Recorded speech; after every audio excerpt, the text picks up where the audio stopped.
சட்டமன்ற உறுப்பினர் அலுவலகம் எப்படி பாலை நெஞ்சு கிடக்குது பாருங்க. இது யார் கண்டுக்கிறது?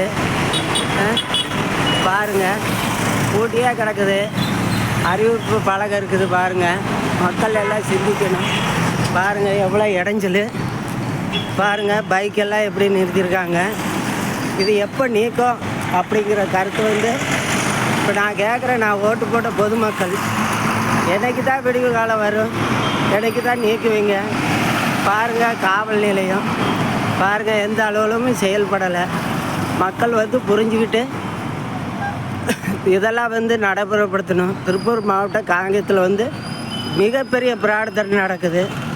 இதெல்லாம் வன்மையாக கண்டிக்கணும். நான் எம்எல்ஏவுக்கு தான் ஓட்டு போட்டேன். அவர் எந்த ஒரு நடவடிக்கையும் எடுக்கலை. பாருங்கள், இப்படியெல்லாம் இருந்ததுன்னா மக்கள் செத்துட்டு தான் போகணும். இதை மேலதிகாரி நடவடிக்கை எடுப்பாங்களா? இப்படி திருட்டுத்தனம் பண்ணாங்கன்னா என்ன பண்ணுறது? இதை எல்லா பொதுமக்கள் அனைவரும் இது பண்ணுற மாதிரி கேட்டுக்கொள்கிறேன்.